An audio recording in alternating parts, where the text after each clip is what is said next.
And no one is interested in the opinions of some half-educated starlet who decides to take it upon herself to get justice for Sushant. और क्यों ना उठाएं सवाल साहब? जब फंदे और बेड के बीच में हाइट कम हो तो क्यों ना उठाएं सवाल? जब फाइनेंशियल स्टेटमेंट्स में इरेगुलरिटी हो तो क्यों ना उठाएं सवाल? जब पिता बोलते हैं कि मेरे बच्चे को तो जान का खतरा था और मैंने पहले ही आगाह कर दिया था, क्यों ना उठाएं सवाल? गाइस, आज हम बात करेंगे एक महान एक्टर जिनकी मैं बहुत रिस्पेक्ट करता हूं एज एन एक्टर, पर उन्होंने हाल ही में बोला कि कंगना रनावत कोई नहीं होती सुशांत सिंह राजपूत को जस्टिस दिलवाने में, because she is a half educated starlet. And no one is interested in the opinions of some half-educated starlet who decides to take it upon herself to get justice for Sushant.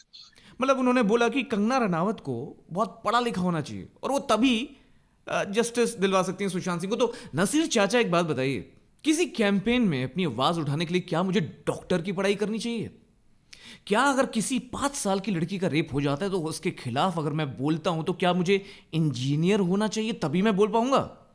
क्या मुझे pilot या professor होना पड़ेगा अगर मैं समाज में जो करप्शन फैला उसकी बात करूं? ये कैसा लॉजिक है नसीर चाचा? फिर नसीर चाचा बोलते हैं कि किसी को थोड़ी भी प्रॉब्लम है सिस्टम से तो आजकल वो प्रेस में अपनी स्टेटमेंट दे देता है.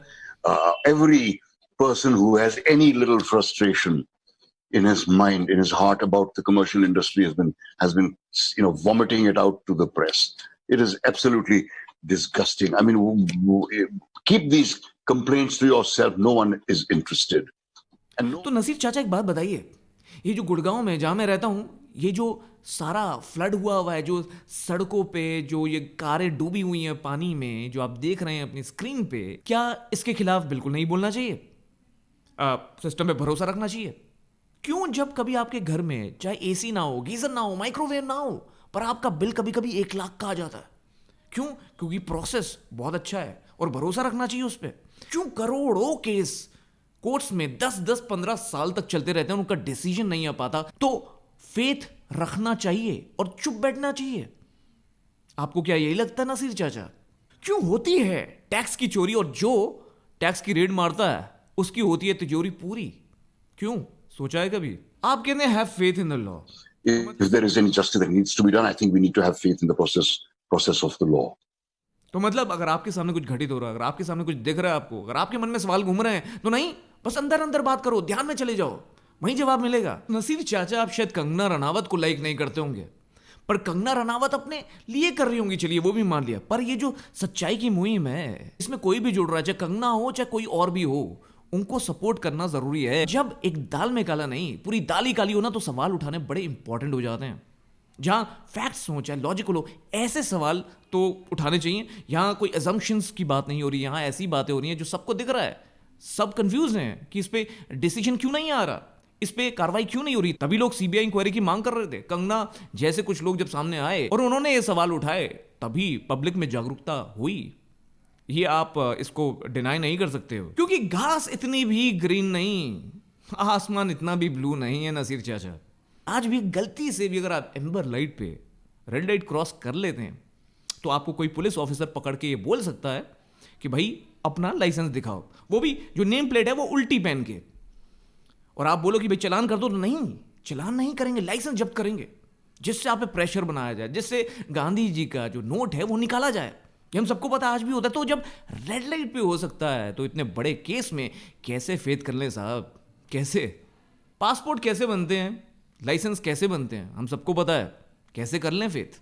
तो सीबीआई इंक्वायरी की मांग करना क्या गलत है? इतने सारे तथ्य, इतने सारे आर्गुमेंट्स, इतने सारे लॉजिक, इतने सारे क्वेश्चन जब आ रहे हैं तो क्यों सीबीआई इंक्वायरी की मांग करना गलत है? और फिर नसीर साहब, आप ये भी बोलते हैं कि it's none of your business, you should not be concerned about it. And if it is none of our business, I think we should not concern ourselves with it.